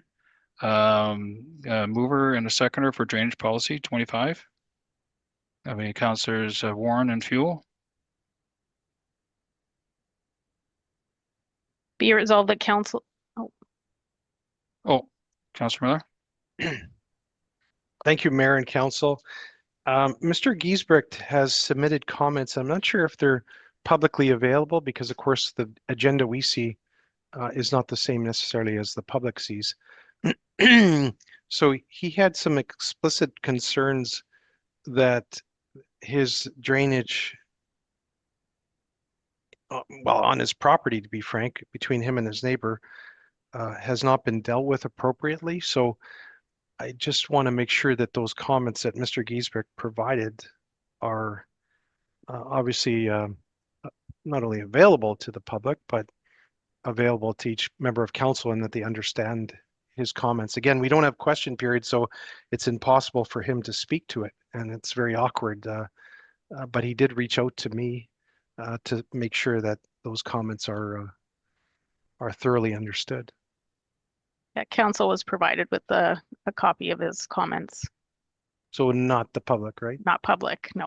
Okay. And is there a reason the public wasn't provided that information? There was various topics in there that I didn't feel were appropriate to be released publicly. Thank you. There were some strong terms used there as well that were not supported. So then, unless there's other questions there, Councillor Kuczynski. So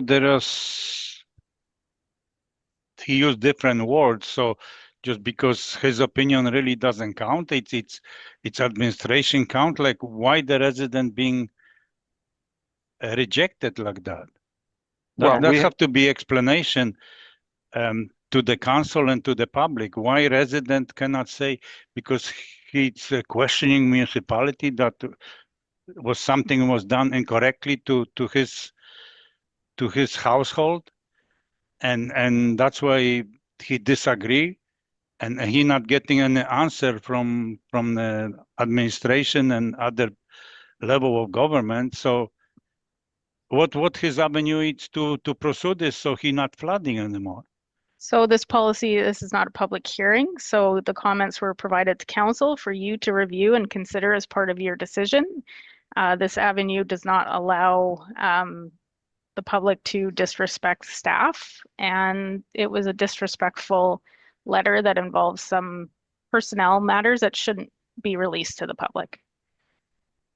And who make that decision? Council make decision, or you just make that decision? I made that decision. Why you didn't move it to the council so council make decision? Well, we on can that discuss issue? it in closed meeting if you'd like. Okay, I will appreciate that. Councillor Miller. Thank you.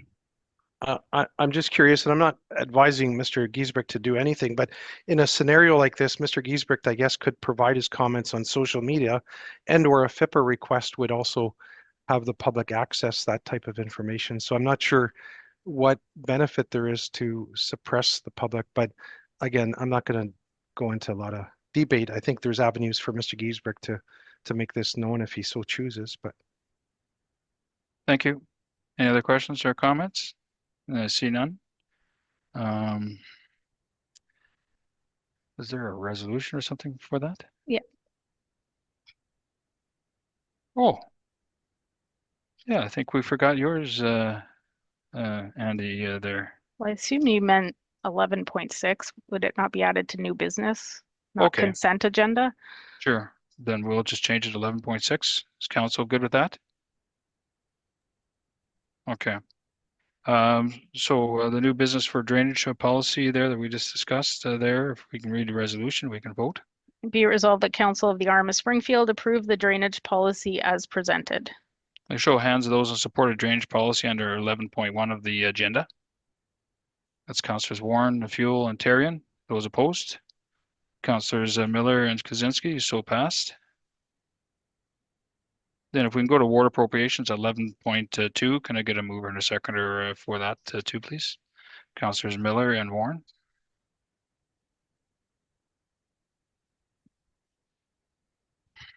Have everybody read that there? I think the shared notes say it all there. Any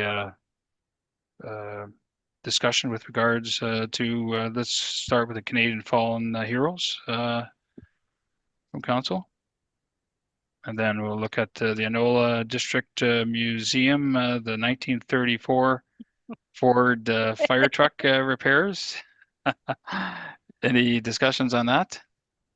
So what we had, I'll let our CEO add details to that. Okay, so there's two requests. The first is the Canadian Fallen Heroes Foundation. So when you come into council chambers, you'll notice there's plaques that have been put together of Springfield residents that were part of World War II. And one, sorry. So they've done research on 3 additional Springfield residents, and it's on the attachment. Each plaque costs $375 each to prepare and send to us. So we're putting this in front of council as a possible ward appropriation suggestion. So it'd be $1,125 in total, equaling $225 per council member. The second, at the Enola Museum, and maybe Councillor Warren can speak more to this, but they do house the RM of Springfield's first fire engine. And we're trying to have that engine repaired so that it's able to take part and be running for different parades in the community. And they've suggested it's about $1,000 to buy parts to repair that. So again, $200 per council member for that initiative. Deputy Mayor? Yeah, I'm good with giving both the same, the 225 and the 200, whatever that proportionate out is. I'm good with both items. Thank you. I'm good with them as well. I'm good with both. Councillor Miller is good. Councillor Kuczynski, good. Then if we can read the resolution, then we can vote on that. Be it resolved that the following 2025 ward appropriations be approved. Canadian Fallen Heroes Foundation, $1,125, and Enola District Museum, $1,000. With that being read, can I get a show of hands of those in support? That is unanimous and so carried.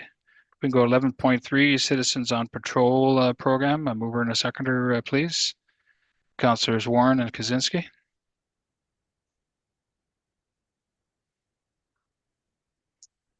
So just some shared information. In 2024, we provided a donation of $500, and we did that actually through gas gift cards. And we're able to do that through our credit card points. So we're just wondering if council wanted to proceed the same way this year with a donation in the amount of $500 to Citizens on Patrol through the purchase of gift cards. I would be for that. Good. Then if I get a show of hands of those in support. That is unanimous, so carried. Can I make a comment? Sure. So when is their next meeting? The Citizens on Patrol? Are you going? Yeah. Okay. You're going on the 30th? Okay. I think it was Okay. a surprise too. I'm just kidding you. I just spoke with Bernie at the fair. So, and there's a new gentleman with him that's also kind of taking the lead from Bernie. Yeah. So he was encouraging council to go. and it's at the library, right? What was the date again, Andy? July 30th, okay. Sorry, I can't make it, but I would have loved to have been there. Okay, did we read the resolution or? It's voted already. Yeah. Oh, okay. Then we'll go to 11.4. That's the 2025 President's Gala Dinner, Oakbank-Springfield, Kinsmen. Mover and a seconder for 11.4, please. Councillors Miller and Fuel. Be it resolved that Council of the RM of Springfield purchase a $1,000 corporate table at the 2025 President's Gala Dinner. Questions, comments from council? Councillor Miller. Thank you, Mayor and Council. Is this consistent to previous years? Yes. Yeah. Thank you. Any other questions, comments? I see none. Then if I can get a show of hands of those in support of 11.4, that's the President's Gala Dinner, sponsorship, $1,000, a silver sponsor. That is unanimous, so carried. Then 11.5, that's the list of accounts there. Mover and a seconder for a list of accounts. Therrien and Warren. Questions or comments from council? Councillor Miller. Thank you, Mayor. At some future point, I would love to go through the invoices and the accounts in office here. Not line by line, obviously, but certainly pull out certain significant ones. As you know, we haven't really had the ability to do that. And I just feel a bit impaired in not knowing sometimes what these are. And that's why I ask questions at council about certain specific things. For instance, 162796, Lawn Stylist Systems Limited for $5,249.81. What would that be for? That's for grass cutting services. So that's a private contractor. Is it local? Do you know? I believe they're in East St. Paul. Okay, thank you. And the only other one would be 162804, Rural Animal Management Services, $5239.50. What would that be for? So that's our monthly animal control contract. Okay, and so again, I know if I went and dove deep into the invoices, I'd probably see exactly what they did, but could you provide us just not verbatim wise, but could you provide some example of what they do for that 52? So they submit a monthly report. So if you look at this, I think it's in June that they just submitted their animal control report. So that relates to the services provided. Thank you. Okay.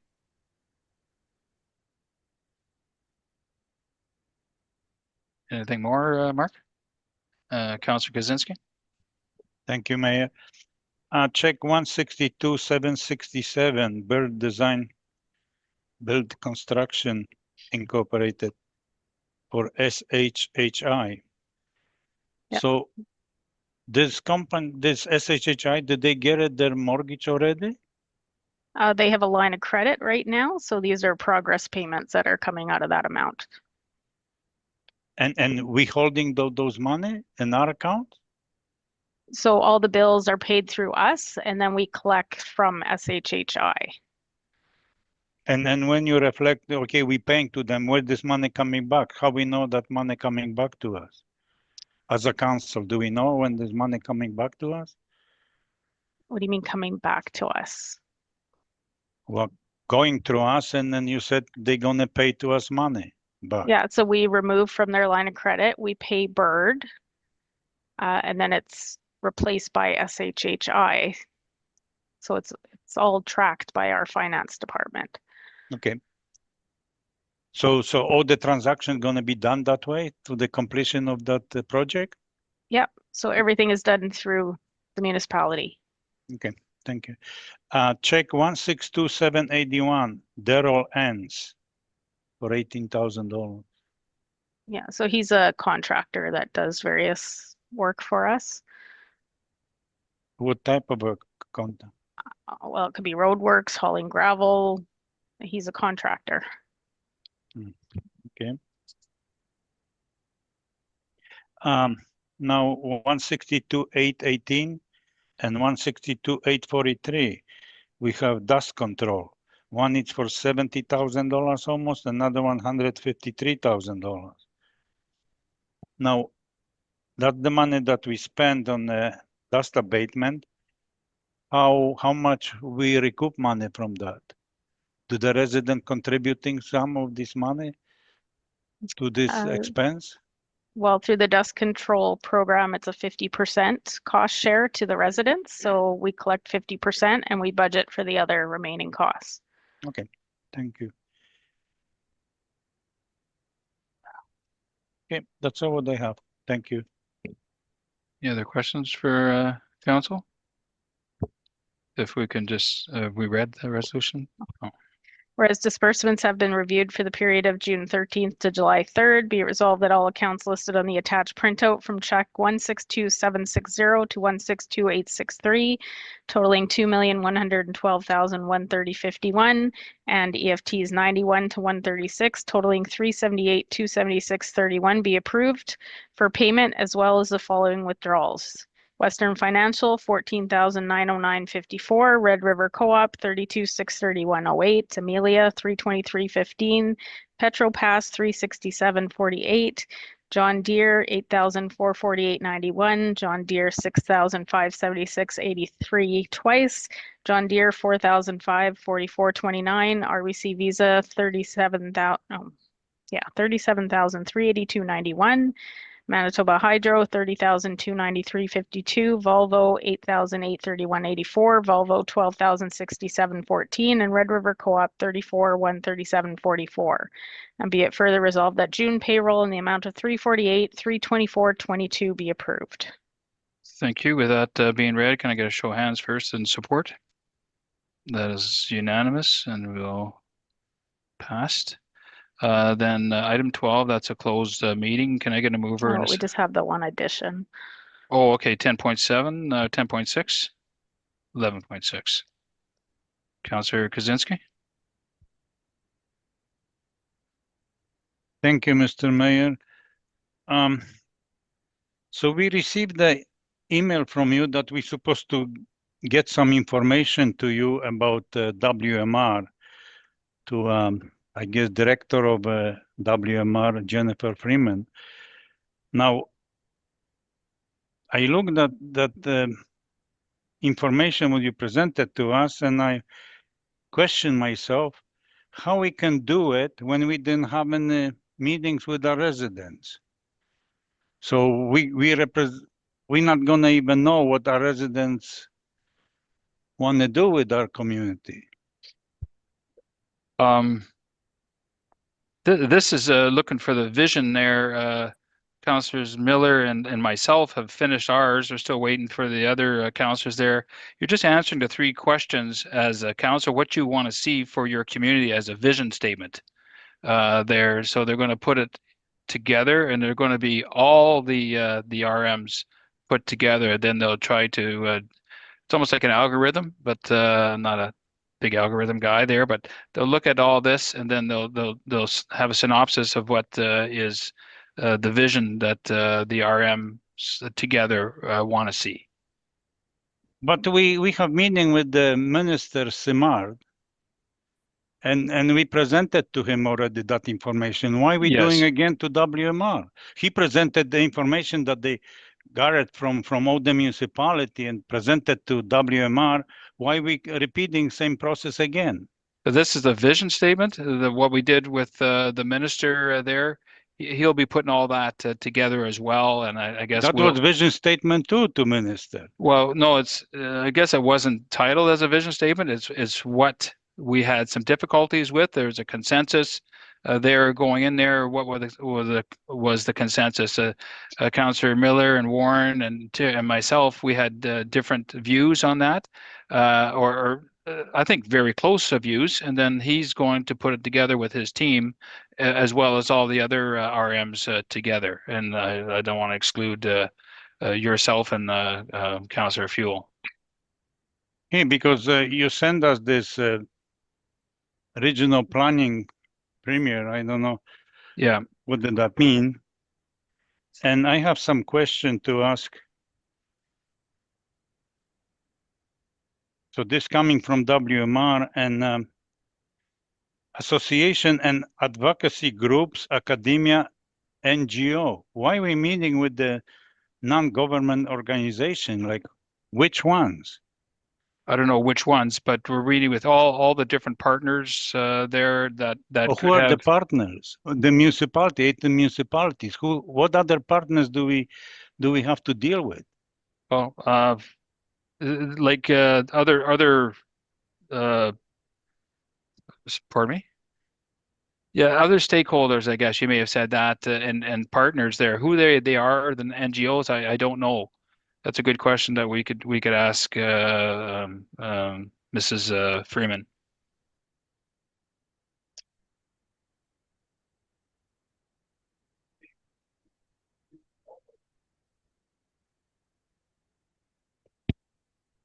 Sorry, how the municipality can win globally? I guess that's part of the structure of a WMR, is that you want to have that cohesive, large footprint there, the city of Winnipeg, plus the 17 surrounding RMs. In this province there, I'm going to sound like a salesman here, but we're trying to sell the metropolitan region. We're trying to sell the province of Manitoba. There, we're centrally located here. And what I put down there, I'll be discussing that with council on my reply to those three questions earlier that you asked about. I put down there that we are centrally located there in the province. There, we've got two major railroads, the real major railroads here that are going east and west, and then they're going north and south. They're going all the way to Mexico and South America as well. So this is all part of the RM of Springfield's drawing card, is that we are strategically located. We have a secure 1,100 square miles where we're able to have business and attract businesses there. I put down there that we're the center of Canada.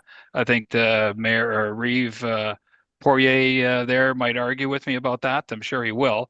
But we're centrally located there, and we got highway number 1 going through us. So strategically, logistically, we are extremely well positioned, and that's what I put down there as one of my questions. Mr. Mayor, but those trains moving so fast, you can blink and the train go by. So all the benefits from this railway just moving so fast through our community. Well, that's not what I meant, but I understand what you're tongue in cheek. I understand what you mean. Yeah. Another thing, recognizing the benefits of urban and rural dynamics. What did that mean? There's a benefit to both the urban and the rural dynamics here. We in this RM Springfield here, I would say we're mainly rural. We've gotten to the east there, which is mainly cattle, Vivian area there. Great farm land out there for cattle, more suitable to the class 4s and class 5 districts there, but closer to the city. Much of the city of Winnipeg is under class 1 soils there. So we have a different, and that's in our developmental plan there, zoning bylaws and so on like that. So we're situated more of a rural there, but we also have industrial. We have our 3 industrial parks there. So that's probably a little bit of the urban aspect, Dugald and Oakbank. Next one, to transform all member municipality into globally attractive and resilient region. That's what we're trying to do together as a WMR, is to make ourselves attracted to, or attractable. I'm sure that's not a real word, but making ourselves more attracted to businesses there. I think businesses work better.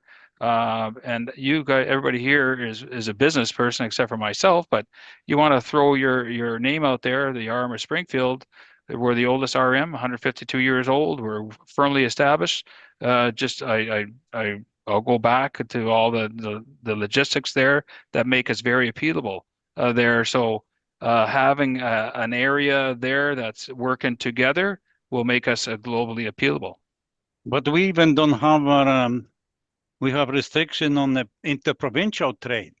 Never mind globally. Yeah. So why the provincial government don't work to get those interprovincial barriers off the books? So we can trade as a province to province. I think that was passed under Prime Minister Carney just prior to them going on summer recess. Their plan was have an initiative to stop the interprovincial barriers there. I think our Premier Kinew has introduced legislation towards that as well. And I'm going to throw it out there. It doesn't matter what bill it was there, but I was going to say Bill 67. But either way, he's already introduced that. Next one is protection of our agricultural lands. So that means whatever it's preserved agricultural land in municipality, we have to preserve. And this is in a statement from WMR. Yeah, these are all discussions that we're having. We've had 4 sessions since we shelved 2050, and this is all part of that. And I sent you all those documents there, so it's quite detailed. And safeguarding the health of our waterways and current and future generations. So that means the Sio is out from our municipality if we want to protect our waterways for current generations. That's a mandate that has to be in there from the province. That's never going to change. Well, changed already. That's why we don't have Sio here. So, and I hope they stay away. Okay, that's I have a little bit more here, but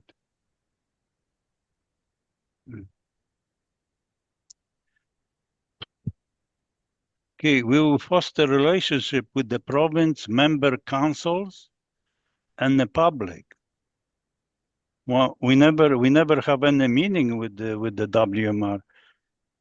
Once Jennifer came here for 1 hour and she couldn't hit the door fast enough. You know? Well, I think that was answered with Mrs. Lalonde there. That's been answered there. We're going to have the public consultations. We're meeting with WMR on the 18th and 19th of August there. Yeah, and I like this. We're gonna and demonstrate that we have here their directions. So directions coming from us, but our direction coming from our residents. So we have to have consultation with that residents so we can provide it to WMR. And I will encourage council that we do that, and very shortly, because time it's going very quickly. So we should have this fall some kind of meeting with our residents about WMR. Well, they'll post the public meetings there, just like they posted it for 2050. Yeah.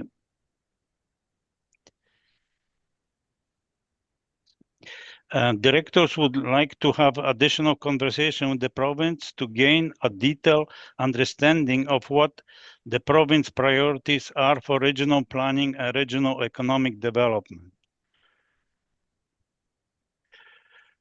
And next one, say WMR.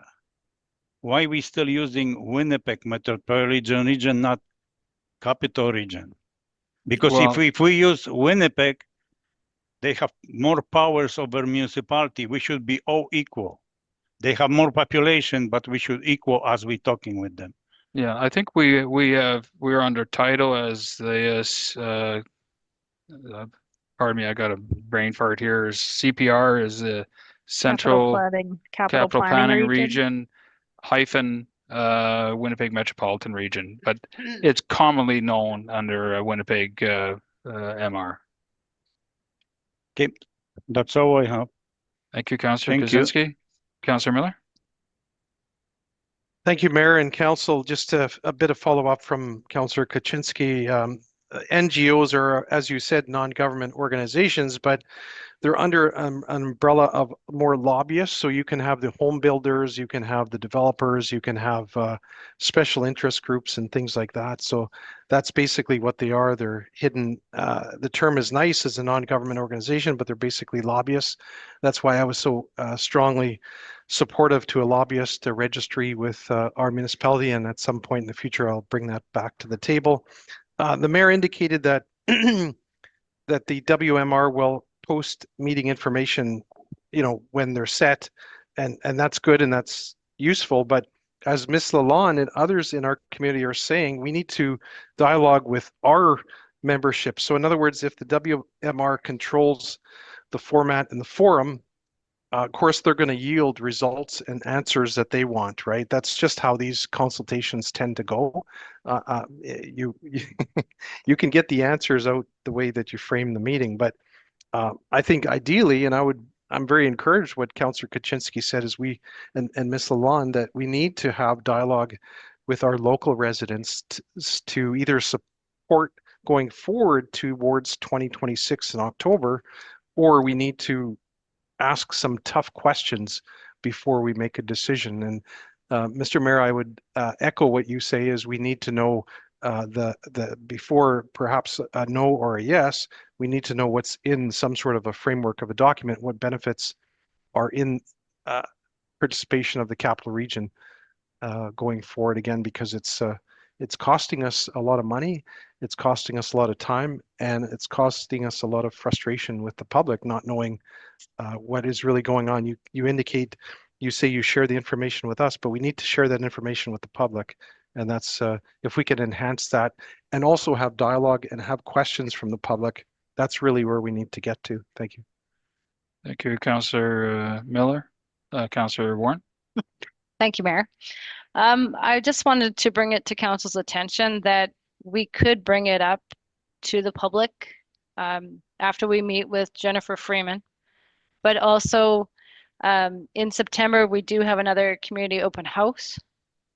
So if we could maybe figure out something like if we wanted to do like a pamphlet or whatnot, the community open house is September 9th. Let me click on there. Googled, I believe. Huh? Oakbank. Wait, that's not Oh. right. Where is it? The arena. Oh, in the room? That's pretty small. But the community open house is at the Oakbank Community Club in the arena on What September date? 9th. What date? September 9th.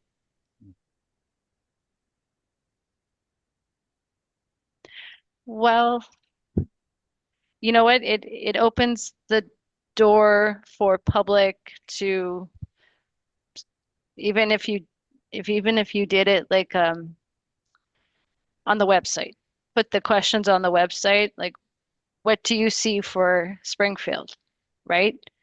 And the ones that aren't website savvy or email savvy, they can come in person, they can get get a paper, take it home, bring it back. But open the lines of communication. Start to open the lines of communication. No, that was just an idea that we could put on that agenda. And we're going to have the public hearing portion there with the public in probably City of Winnipeg, because they got the huge facilities there, and so those are coming as well. Not just the one, but there's going to be others. Thank you very much, Councillor Warren. Sorry, did I cut you off there? You finished? Okay, then if we could go to the close meeting as item number 12, can I get a mover and a seconder to go into a close meeting? Councillor Kuczynski and Therrien. Can we have 2 minutes break, please? No. You'll be sorry. Not me, it's Mark and Glenn. Okay, can I get a show of hands to go in close meeting and then 3-minute break? Did you vote? Sorry. Mark? Sorry, I didn't see your hand. Okay, if we can clear the room and then come back here in 3 minutes.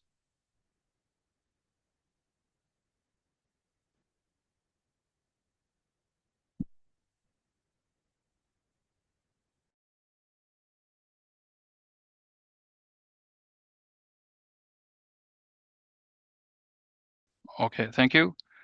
We are coming out of a closed meeting at 8:46 p.m. Could I get a mover and a seconder to come out of that closed meeting at 8:46 p.m.? Councillors Warren and Fuel. And then we'll have a motion to adjourn, a mover and a seconder for the motion to. Okay. Okay, yeah, can I get a show of hands to come out of a closed meeting, please? That is unanimous, so carried. And then we'll go to an adjournment here, a mover and a seconder for an adjournment. Therrien and Warren, those in support of an adjournment? Unanimous and carried. Thank you. To close the meeting at 8:47 p.m. Thank you.